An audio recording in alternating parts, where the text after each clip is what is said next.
Live from our studios in Tucson, Arizona. For the millions of fans listening around the world.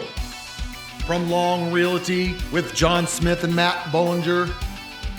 Let's get ready to talk real estate. Good afternoon and welcome to Real Estate Rumble. My name is John Smith and I'm here with my tag team partner off the top rope. You know, I was going to come in today and I was going to have Ric Flair music and go, woo! But unfortunately, I was not prepared. So you need to come up with something by saying hello other than hello. So say hello, Matt. Hello. Oh, man. Hey, we're also joined by two of our teammates. One of them used to be an ex-cop, so if you've ever been to juvie, he probably did the strip search on you. And then there's Kelly, who does specialization on horse property. So, Kelly, say hello. Hello. Go ahead, sir. Steve? Good afternoon. Good afternoon. So today we're going to have a special guest kind of just ask us questions today to kind of get to know a little bit about real estate. Meanwhile, how's things? How's the family? Everything's good. It's groovy. Okay. And Kelly, if you don't know, you're a horse specialist, right? A horse property specialist? I'd like to think so. Things Yeah. change all the time, but I'd like to think so. Yeah. What makes you a horse specialist? Well, I won't say I'm a horse specialist. Well, a horse property specialist. Well, I'd like to think I'm very aware of what's needed for horse property So, like, and for horse water? people. Yeah, of course. Okay. So, But there's different types of horse people. See, you got your hobby horse people and you got your professional horse people. So it depends. And I understand both sides of it. You got somebody who has their own personal horses and they need smaller horse property. hey, I don't mean to cut off a horse person about horse people, but let me tell you, there's some crazy trainers out there There is. and they're demanding Yes. and they have a passion for your horse. So if you Correct. screw up their property, what? Then you're in trouble. So you got to know what you're doing. You got to have an ear of what they need. Yeah, absolutely. And so, Steve, I'm not pointing out your age here, but I would consider you a senior specialist. Yeah, but no accusations or anything like that. Yeah, I guess you could say that. Yeah, And old people hate me. old people hang together. So we're here today, and what we've done is we've received fan mail, believe it or not, and they came up with a list of questions that they wanted us to answer. So we've got somebody that's going to ask us questions off camera, and then we're going to respond to them as a group. You ready? We'll do it. Give us the first one. Hit us hard. What's it like being a realtor? Imagine putting your worst job in a blender and staying up for 7 days straight and hope you got paid. Steve, what's it like being a realtor, a new realtor? Lots to learn, and you're certainly dealing with people from all walks of life, and they're different personalities. You've got to learn to deal with that. So, as your previous profession, did that come into play here at all? Oh, absolutely. Yeah? Yeah. In what way? You learn to read people, and watch them, and listen to what they're saying. So it's kind of the same thing, right? Except Exactly. you don't have to put them in handcuffs and shove them into a police car. True. Okay. How about you, Kelly? Day in the life realtor? What do you think? Challenging Why? because you're learning something new every day. Well, give me an example. Meeting new people that you normally don't meet, that challenges your social, I will say social status, but people that you technically don't choose to talk to on your social level. Right. So it challenges who you talk to and who you choose to talk to. And yeah. So, Matt Bollinger, what's the toughest part for you? Just saying enough words that somebody can get through a conversation? Yes. No, I think that I mean, I agree with everybody on that it's a challenge of different personalities. And Yes. you kind of have to be able to morph into whatever, somebody needs from you in order to accomplish their goals. Well, listen, the personality aspect of it is huge, right? And I've said it 1,000 times. It seems like people that are of seasoned aged really just don't want to deal with me. And they walk in and Kelly and I can be in the same. Why are you stuck on that? Because it's like makes me feel bad. Walks in, if Kelly and I are standing You in have an a open bad house, relationship with any person grandma? over 60 will go to Kelly and they'll ignore me. They will. I guarantee every time. Well, I think you have to learn how to pull the plug on your energy or bring your energy down to their level. And that's sometimes hard to do. I have one level. It is full speed ahead. Right. And I do think, I think I agree with her 100%. I think it is how I come off, right? In your face, kind of commenting. And a lot of people, that's too much for some people, right? They're looking for that kind of slick back guy. Now, there are people that would prefer that kind of person to be their agent, right? They would prefer that in your face, I'm going to grind it out. I'm coming after you. I'm a barracuda. But there's also the aspect of slow in your roll. Right. Would you say your roll slowed a little bit more, Kelly, than mine? I had to learn to slow my roll, though, because I was a bartender for 12, 13 years where my roll was very, very, very high. Right. And then I had to change roles when I started working in I worked for banks for several years, and so I had to slow that roll down and started talking on a different level. So it was an easy transition. So I'm able to talk on that level and then bring my roll down. Right. Could you imagine being a bank teller? Here's 20, 30. Here's your damn money. Go. Okay. So, all right. Question number. Did you have something to add, Steve? Well, I was just going to say, I think you have to meet people at their own energy level. You know, you kind of, Yeah. if they're up high, you need to be bringing your energy level up, or vice versa. I agree with that. I think think you have Steve to can- meet them where they are, not force them to be where you are. I think that's Steve what can it talk is. to people on a different maturity level, too. Wonder why. I don't know. My wife says I'm immature. All right. Give us another question. What does your average day look like? What is our average day? I don't think there don't is have an one. average day. No. I think it changes so much because you're working with so many different people that no day is the same as the next. I can agree with that. I have a wish list of what I want my average day to be like. Right. You know, wake up at 10, 6 listings by 1, come home by 2, close on the other 3 in the middle of the night. Right? But is Fair that enough. a reality? No. No, that's not a reality, right? There is no way for that to be. You have to, in this business, you have to grind every day, every single day. And if you don't grind every single day, you're not going to have an inch of success. No. You have to be available. You have to answer your phone. That 7 is- days a week. There is no breaks. No breaks. Okay. And for everybody out there who's like, oh, you got the easiest job in the world. This is not the easiest job in the world. What do you think, Kelly? No, it's not the easiest job in the world. In fact, I think this is the hardest job. I won't even say it's the hardest job. It's the most challenging job because it's only as successful as you make it. Steve, got anything to add to Kelly's wisdom? No, I mean, I agree. I mean, you get out of it what you put in. If you work hard, then you'll see success, and if you don't, Show up, put the time in, Exactly. answer your It's phone. not going to fall in your lap. It's That's not for sure. Yeah. terribly complicated, but it is something that other people don't do. I They mean, don't. okay, your neighbor dies. House is empty. Are you guaranteed that listing? No. No. Okay, why not? Because your neighbor may know you, but the relatives may not. Okay? So your job is to make sure that you're front and present of everybody that's in your surrounding. Not only your sphere, but one step beyond that, right? Wouldn't you say? Yes. So that's the difficult part, because even in bad times, like when somebody passes, sooner or later someone's going to have to make that decision to sell their house. Do you be an ambulance chaser and chase that ambulance, or do you just kind of put yourself in the right position at the right time? Steve? I think there's a fine line there.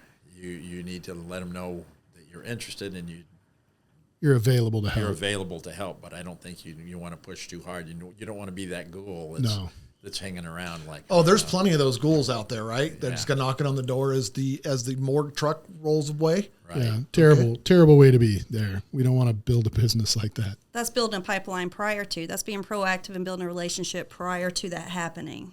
So you should be like Anna Nicole Smith and look for the age-appropriate people when they're on the teeter. No. And then go hand cards out For and then the visit them and go love bring them some of flowers or everything something. And what I would do is holy. put No. a sticker inside their about cabinet with this? my name on it. This is my realtor. Call them. No? How about this? I know my I neighbor. wouldn't go that route. no.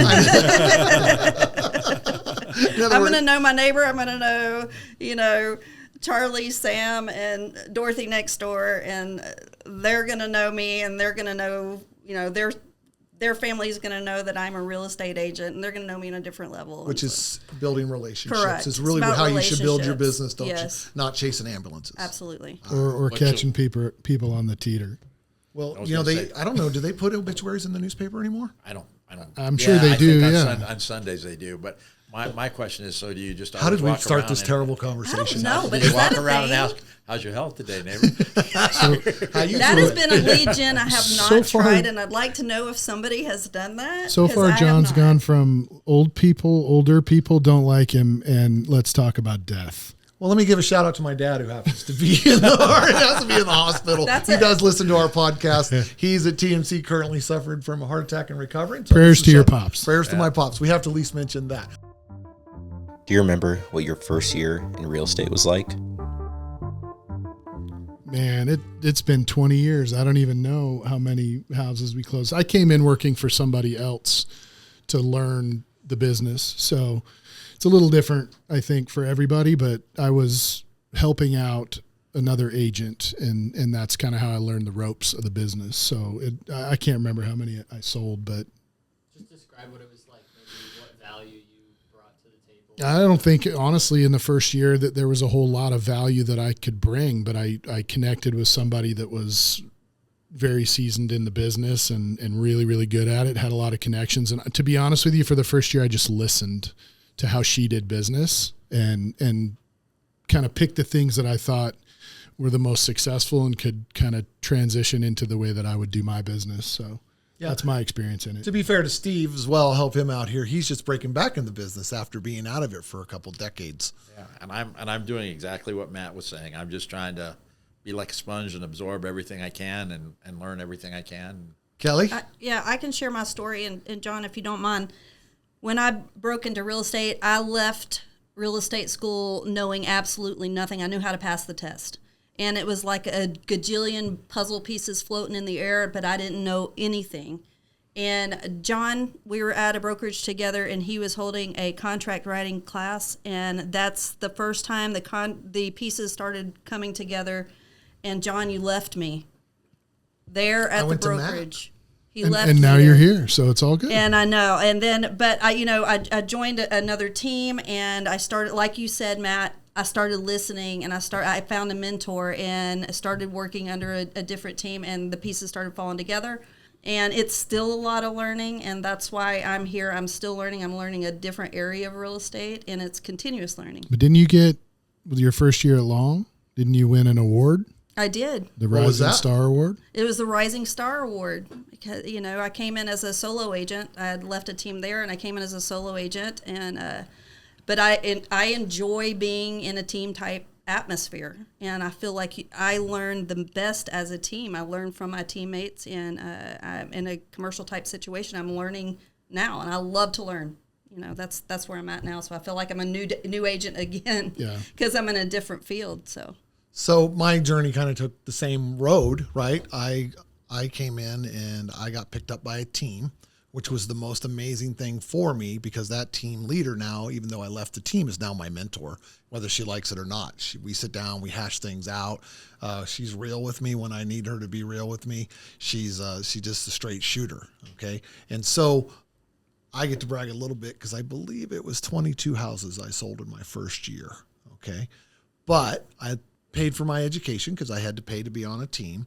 But it put me so far ahead of most agents that I've known that's been in the business. It put me in a position to see a lot of real estate. And the more real estate that I saw, the more I retained and the more I was able to kind of regurgitate, even if it was back to clients. Now, as far as my first client, well, we've had Dustin in here. And Dustin and I both just got through the first transition together. And the nice thing about Dustin is he continues to refer me all throughout because for the last 8 years. Last 8 years. And I was just honest. Listen, this is my first deal. Would you be willing to work with me? He said, absolutely. And if I didn't know the answer, he let me find the answer and bring it to him. So that first year is really important, right? Yeah. And I think they say if you make it past the third year, you have a fighting chance to make it. Okay. And it all depends on, and what I like about this business is it all depends on me. If I don't get my tail out of bed and I don't get myself moving in the morning, someone else is going to pick up the phone. They're going to call somebody else if they forget about me.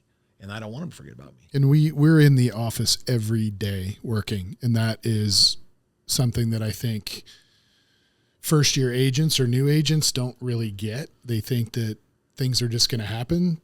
Deals are going to drop in their lap. Phone's going to ring. And they end up just sitting around, or they end up trying to work from home, sort of work from home. But we come in, show up every day and do work. So that's what it is now from when we started. And Matt, some people think showing up every day doing work means looking at houses, looking that. We show up every day. We have discussions on how to run our business. What is a good marketing plan? What is a good marketing plan for a listing coming up? Because everything's different, right? What's working, what's not. Yeah. Every listing's different because you have different people living in that house. They have different ideas of how quick they want to sell. So you actually have to have those discussions daily because every day you're on the market is another day that it's extended out there and someone thinks there's something wrong with that house. Yeah. Okay. And if you're not in the office, you need to be talking real estate outside the office. Well, yeah, you go yes. ride horses every morning, right? Absolutely. And then everybody I talk to, they know what I do, and there's always an opportunity to talk real estate because there's always a need, whether it be this year, next year, or 4 or 5 years down the line. It's we said it before. It's about relationships. Correct. Relationships is the key. What's the next one? Bring it. Bring some heat. What advice would you have for people just getting into real estate? Where should they start? Save a lot of money. Yeah, I think you need to have some financial backing to get going. I think that if you come in and you're not financially ready to work to build those relationships and not necessarily make money right away, I think you're going to find yourself in trouble. You're going to need to get back out there and probably get another job. And then you're a part-time agent again. It doesn't work that way. Yeah. So I had no choice. I quit being a plumber and I just dove in. I didn't give myself a choice. I'm either going to make it or I'm not. And I depended on my own drive, my own direction, with some direction of a mentor, of course. But if I didn't have the energy to get myself out there, to do open houses, to put myself in uncomfortable positions, to be able to learn how to talk to people face to face, if I didn't have that ability, or I couldn't obtain that ability, then I would have not had a fighting chance. Steve, what you think? Well, I refer back to what Kelly said. You come out of real estate school and you know how to pass the test, but like anything else, there's the way that you're taught to do things, and then there's the real world. And right. Then you come out into the real world and you see, oh, I got lots to learn. And you have to find your lane. I think if everybody's coming out of school and they've been taught the same thing, everybody's been taught the same thing, everybody's going to be doing the same thing. You got to find something that you can excel at, I think, or like you with horse properties, something you know. Yes. So it's something that you can actually share a lot of information with somebody else. You have something that connects you to potential clients that way. I think that if everybody came out and they were doing the same thing, why would they hire you versus somebody else? Well, so and you have to find your thing. And that's why we were trying to direct Steve to first responders, right? Because that's the world he came from. He can probably speak to those folks a lot better than I ever could. And if that's a connection to make a relationship, that is your first step into real estate. 100%. Can make those connections, make a commitment to yourself, and make a commitment to building relationships. And find common ground with people, and you're going to have something already to talk about. So I think that it's finding where you are comfortable enough to build a business in, and then attacking that every single day in order to be successful at it. Right. All right, what do you got? What's next? What's your favorite house you've ever sold? Well, I have a pretty cool Barnuminium up for sale right now. That's pretty awesome. But I think I'm an older house guy, so anything down and around by the U of A. Tucson used to be a railroad town, and if you see two doors right next to each other downtown, what that means is it was a railroad rental. In other words, when someone that came in and rode the railroad, the homeowner, the way they subsidize their income is they would rent out that room with that one door. And so there's so many of those, and they're so neat. The molding's awesome. I mean, it doesn't even have to be a very big house for me. It just has to be something. I like history, and I think something where you could feel the history when you walk in. I think that's the same. I had clients that were looking in the U of A area, and we looked for about a year, and I was so sad when they finally bought a house that was not even in the area, but we looked at so many cool historical houses, and I think in that area, the preserved houses with the older trim and the preserved structures. Yeah. What you got next? What's been your worst home buying or selling experience? Sight unseen. Sight unseen? That's I always get cold chills when I get sight unseen. Okay, so is it miserable for you or is it miserable for your client? It's more probably miserable for me because it puts a lot of strain when your client's not there and present. What are they going to think? You know, you can give as many disclosures as you can until they're on property and they're in that space. Are they going to love it? And I've been in that situation where we closed, they're in the space, and they didn't love it as much as they thought they were going to love it. So how do you combat that? What do you do to prevent that? What is the most you can do if someone's buying, let's just say overseas because they're a military family, right? and they're transferring here and they don't want to be homeless when they get here. How do you put some reassurances and help yourself so they do love it? What are some of the things you think they could do? Video walkthroughs was a big thing, as explaining and describing it as much as possible, getting to know them and what is important to them in the house. Yeah. Little did I know what they were sad about was there wasn't enough cabinet space in the bathroom pantry. That was the saddest thing that came down, but they were very sad about it. And you did pretty good, right? So, yeah, so I've done exactly. it a couple times. One time I had somebody buy a house from Italy. Yeah. She was moving back to the States. The Air Force transferred her home, and she had 4 kids, and she didn't want to come to a house that she didn't want to come place without being, she didn't want to be homeless, I guess is what I'm trying to say. So what we did is we used a cool service that we had Matterport?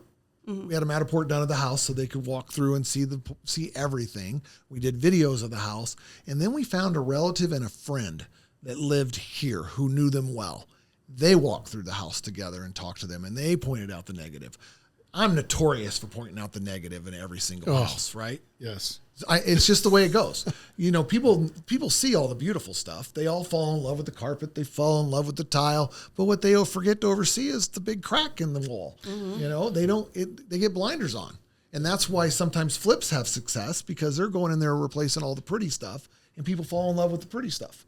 But that's not knowing what's under all that pretty stuff. That's the scary thing sometimes about flipped houses. So the other person you can lean on more so than yourself as an agent is that home inspector. Oh, very important. Yeah. Let them talk to the home inspector. We talked last week that you have no business in that inspection. Let that home inspector talk to your client. That is their client as well, as many times as they want. If your client calls you and says, hey, what's this mean in the home inspection? Your answer needs to be, I don't know, call the home inspector. That's their job. Right. The minute you give your opinion, you've stepped out of line. What else you got? I'm looking to buy my first home.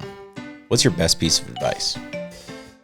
Get pre-approved by a lender would be number one, I think. Number one, 100%. Hire Smith and Bollinger to represent you. Yep, number 2. Okay, that I would if I was me. Okay. and I would if I was me. Yeah.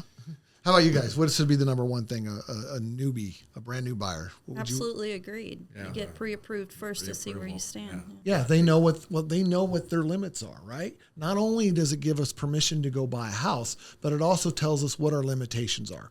So if they've got money saved, they got great credit, they've got a good job, and they qualify for $500,000 purchase, okay, that's one thing. So now we know where to shop. Or in lieu of somebody who hasn't gotten self-pre-qualified, then what happens there is they go out and find a house, fall in love, and if we connect them with a lender at that time, they find out they can't buy that house. They find they can't buy that house, and now they're crushed, and guess whose fault it is? It's mine. Why? Because I put them in that position. And if you put them in a position to shop out of their price range and don't get them pre-qualified, that is on you, because you didn't do your job by setting them up correctly. I agree. Okay. Walk me through the steps of buying a home from start to finish. Step 1, sit down with a real estate agent and interview them. You do not have to use the first one you come across into an open house, even if it's the house you want. Because remember, most likely that person in the open house also works for the seller. Okay. Number 2, you're going to need to sit down and discuss a buyer broker right now. That's something that's new and required from this point on. You get your agent, discuss a buyer broker. 3, make sure you talk to that agent on how to get out of that buyer broker, because you're going to have to spend some time with this person. And if you don't like this person, you're stuck with them for 45 days or whatever it is through this process. Okay, so ask questions, and ask questions. Everybody agree on that one? I agree. Yeah. Okay. What else? Oh, and then once you're pre-qualified, once you find the right agent, because the right agent is important, okay, then you're going to go find homes. Now, here's the tip of the week, probably of the year. Don't, just because you're qualified for $500,000, don't shop up to $500,000. You do not have to. No, that's just what you qualify for based on your income. Does not mean that that's what you have to spend. Most people want to shop at the top of their budget, and that is not always the best way to go. It leaves us no room for negotiations. It does nothing. Okay. And it puts us in a really bad position. But listen, if you want to buy a $500,000 house, I will probably say, listen, we don't have to spend this much money to find this house. Are you sure this is where you want to be? Because if you give me a budget, I'm not going $1 over it. Well, and I think they also need to take into account, like all of us do, that you don't want to be house poor. Right. You don't Yeah, we've talked Yeah, about that on previous episodes. Yeah. That is devastating to the whole experience, but you don't want to not be able to have a life because you Or a couch. have a hard time because you have a hard time affording the mortgage. And that takes place Where's in- the joy in that? It doesn't happen. That takes place in a conversation you're having with your agent. What's your lifestyle like? Tell me a little bit about yourself. What do you like to do? Right. Okay, you set aside money for that. Well, what's that look like? What type of house do you need? You got 14 dogs? Right. Let's talk about where you want to live, So Talk about where you can live. if where you you have 14 can live, dogs. Yeah. exactly. Well, I asked the exactly. question, do you want a 67 El Camino set up on blocks? Exactly. Out in front of your house. I mean, Exactly. there's people that my father would have a car out on blocks every private month if we could. But if he wants an HOA, he can't have that, right? So we have to have that conversation. And those are the conversations and agents that we should have prior to even stepping foot out into someone's I house. highly recommend anybody that wants to start looking at homes, sit down with an agent first before you say, hey, I like this house. Can you come show me this house? If you're serious about looking for houses, go sit down with an agent. Well, and Let now them- with the new changes Yes. in the way that things are going, I think you're going to see that a lot more in terms of having to go through the buyer broker situation that John was talking about and the changes that are made there. Because they're going to have to sign something in order for you to be able to go out and show them as a realtor, you're going to have an opportunity to have those conversations now instead of somebody standing in front of it making a phone call to you going, hey, can you come out here and show me this house right now? Right. That's going to be a thing of the past for the most part. And unless you already have had that conversation with somebody that's standing out in front of a house that wants to go see it, you're going to need to meet with an agent first and go over that. And you can have those conversations that you were talking about, Kelly. Yeah. And I've heard people say before to me, oh, I don't want to waste your time, but I'd really like to see this house. Listen, I want to see houses. If this house isn't right for you, it might be something for my other 10 clients I've got down the road. We like to go into houses. Also, we like to ask clients, and tell me if you agree or disagree. We like to ask clients, do you like this sink? Because if that sink is what you're looking for, that type of kitchen is what you're looking for, now it may not be here, but it may be at the next one or the next one we see. File it away. File it away. Right. So every opportunity, the more houses we can see, the better chances we're going to help you find it. But the reality of all the house hunting is probably the consumer is going to find the house. Okay. Just because the internet is out there and there's so many options to go look for houses. Pictures are important because that's what sells houses nowadays. Although that can also have the opposite effect, I think, sometimes. True. You get a client that has seen the pictures on the internet or something, and then they go and there's... That they took with a flip phone? Yeah. Okay, so here's pro tip number one. If your agent pulls out a phone and starts photographing your house, time to find a different agent. Yeah. That's my opinion, and I'm sticking to it. It's first impression. Yes. That's what that becomes on your online presence, your marketing presence. If it's toilet seats are up and, all the stuff that you don't want to see in photographs. I love bad photos. You want to know why I love bad photos? Because those are sometimes diamonds in the rough. The photos look bad, but you take them there anyway, and all of a sudden it's an amazing house, and nobody's going to look because the photos are bad. Right. So I strongly encourage even bad photos. Let's put feet on the ground. Mm-hmm. Let's get them in there, and they're going to go, why are you taking me this one? I don't like the photos. And then all of a sudden they're like, oh my God, the photos look nothing like the house. Right. Right. And then all of a sudden you've got the house at a lower price because everybody else is ignoring it because of the photos. That's why getting out ahead of time and doing previews on properties is important too. Then that's a great house, even though it doesn't present well in marketing. You know already that this might be a good fit for that client. Yeah, Steve does that weekly. That's what I was going to say. I'm doing that a lot as a new agent. I go out and look at a lot of places. Well, that's an agent doing their job too, right? Exactly. Look at that. Moose ears. What's that? I don't know. That's an agent doing their job. Like, I'm going to send you some listings. You tell me what you want to see. What agents need to have feet on the ground too, and go look at these houses. Agreed. Yeah, preview. Know your clients. Yeah. Okay. It could be a perfect house, but there could be a Dunkin' Donuts right behind it, or a strip bar, or et cetera, et cetera. That might be the perfect house for some of the clients. I got 3 clients that would fit. If y'all got any of that, I got 3 right now. Strip bars and Dunkin' Donuts. I had a listing behind the boat. The guy that bought it loved it. Just saying. All right, what do you got next, sir? What should my first step be when looking to buy a home? Well, the first person I think they should reach out to would be Smith and Bollinger, because we would be able, and I don't want to turn this into a commercial, but but we have some lenders we've had success with in the past that we'd be more than happy to connect. But let me throw a flag about lenders, guys. Is a lender somebody that you have to click with as well? Yes. Does personalities not have to click? So should they get more than one lender recommendation? Absolutely. Yeah. Why? You do need to click with your lender. And being the source of the source, don't take my word for it. Please go shop. You can shop the costs too. So Yeah, even if the one that maybe came in a little bit higher in cost, but that's a person that you get along with better personality wise, take those other fees and take them to the person you like and say, hey, I'd love to work with you, but only if you can match this. And 9 times out of 10, they're going to be able to. How do I know when it's the right time to stop renting and look for my first house? As soon as they stop waking up with Cheerios stuck to their forehead. I don't get it. How do you follow that? No. It all depends on the individuals. I know 20-year-old people that own a house, so age has nothing to do with it. Okay, but it also is a commitment, right? And I don't want to say immature people can't buy a house because Matt owns a house or 2. Okay, but what I can say is people know when they're ready. A lot of times it's based on their current living situation, and they just want to move on and they want to start their life as a individual inside their own house, right? But lifestyle. They want to stop paying somebody else, and they want to start at least having some of that payment go towards, principal on something they own. I think it goes back to personal goals financially. I think what you'll find is that when markets are really hot, it tends to be because mortgage payments are relatively close to rent payments. And I think that when that happens, then you see a lot of activity in the market. When rents are significantly lower than mortgage payments, then that has to be a conversation that somebody has, amongst themselves and with their families about, is that a risk that they're willing to take at that point financially? And I think that a lot of times it's probably not, to be perfectly honest with you, the best time to go out and buy a house if they're paying rent and it's $800 more to get a mortgage. It depends on their own personal situation, their own personal goals.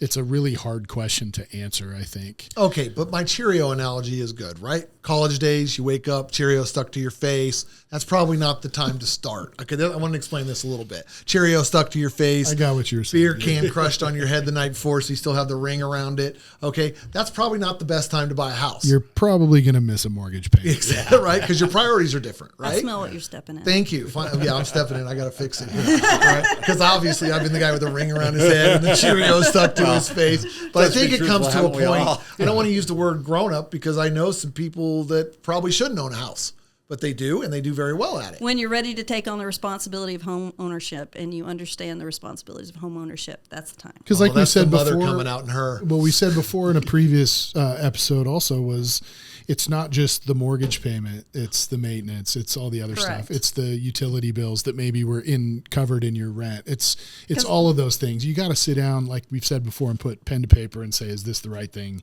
for me now?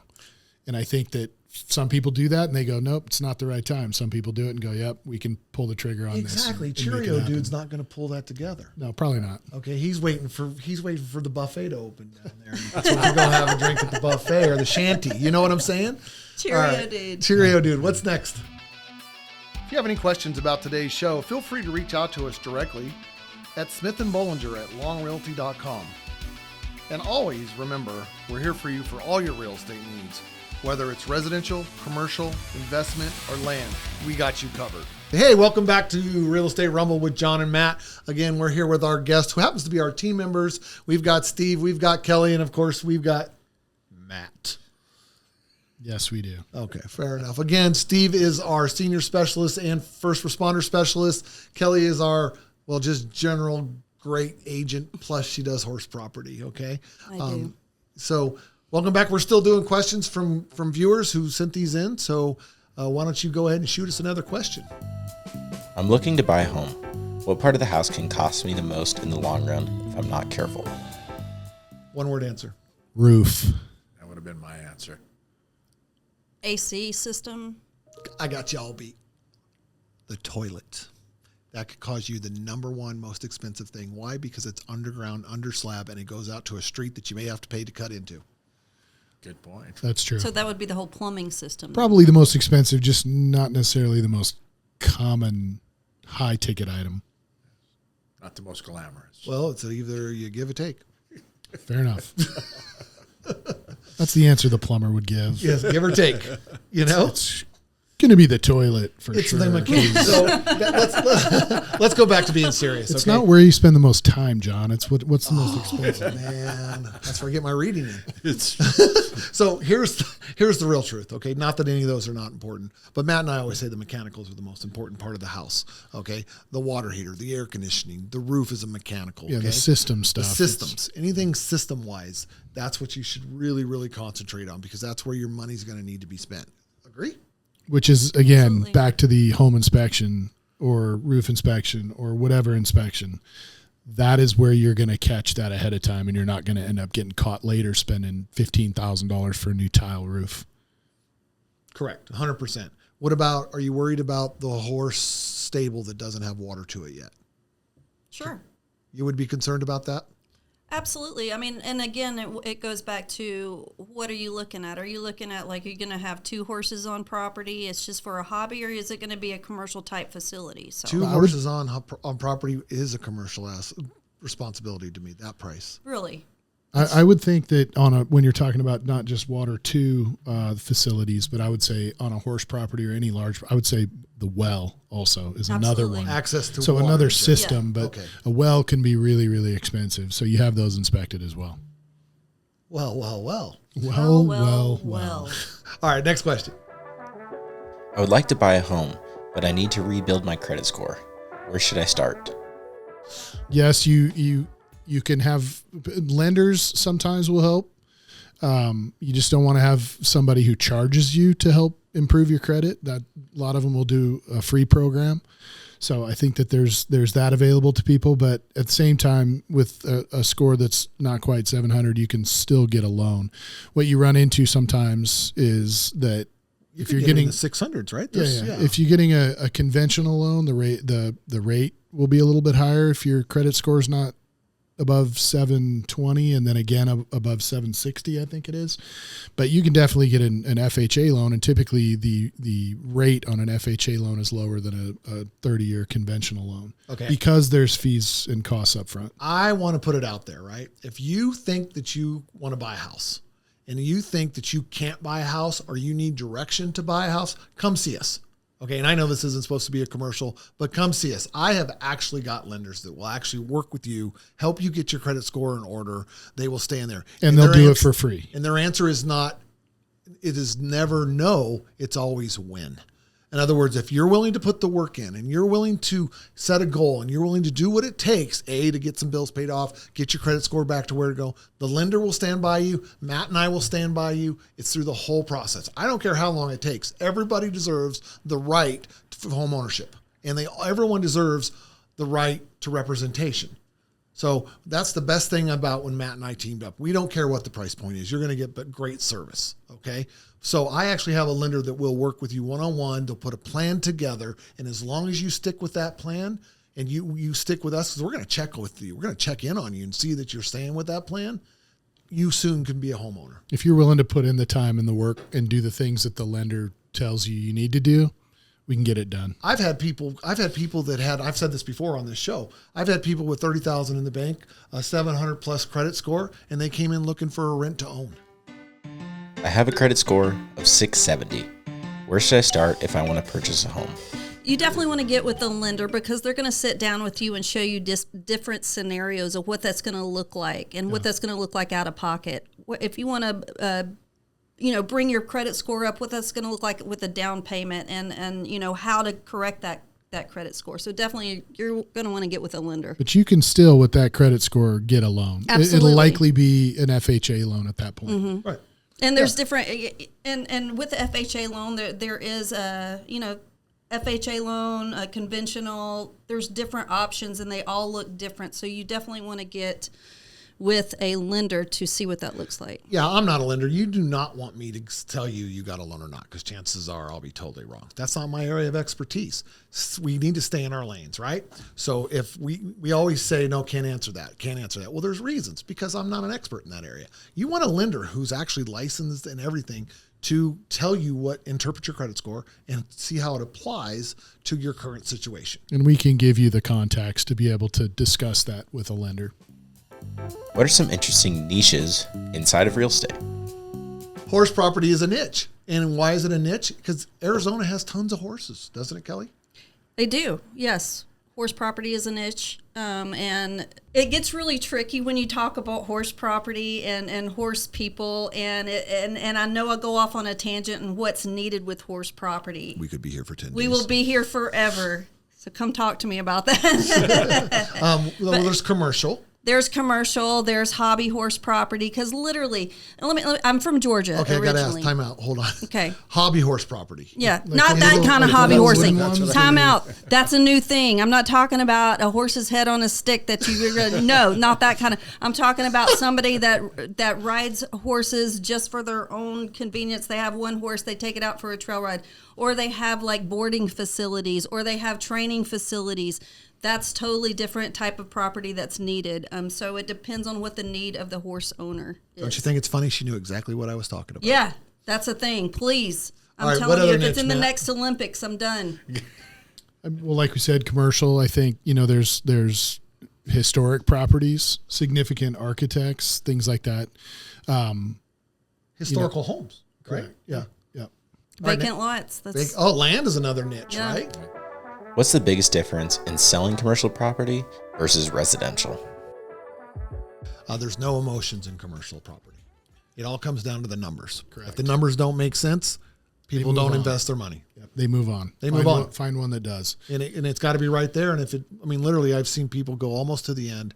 If financial numbers barely made sense and they just said, you know what, this doesn't financially make sense. There's no tears, there's no emotions. They just move on to the next property. Correct. When I go buy, even when I buy my own house, right? Wife falls in love with the kitchen. I see the garage, got 3-car garage, epoxy floors. And then I leave there thinking about that house. If you're in a commercial property, you leave there thinking about, is this going to make me money now and in the future? Would you agree, Matt? I would agree. I think that's perfectly described as to how people think about it. Damn, you're a pretty good trainer. I know. It's the emotional side of it where you go in, like John said, and you fall in love with the property is really not there. I mean, it can be great for your business, but again, if the numbers don't work, they move on. So you could be property broke on a commercial. Oh, you could be, but it doesn't happen very often because people know the numbers. They know what their business generates. They know, how much they can spend on costs for their business and where that property is, what it generates, et cetera. And they already know what that is. So if it works, it works. If it doesn't work, it doesn't work. So the financials was the number one step, no matter where you're at, whether it's residential or commercial. Would you suggest, once again, if it was commercial, to make sure you know your numbers and to make sure you know your capabilities, and that includes your budget? Oh yeah, for sure. And that's one of the things that commercial buyers typically already know. They know what they're looking at. They know how that fits into their formula. And so they just move on like a professional. And that's how they do it. So if it works, it works. If it doesn't, it doesn't. There's no other way to look at it with those kind of buyers. They already know. So it's a different transaction for sure. Historically, real estate has been the number one wealth builder in the United States. Do you think this trend will continue?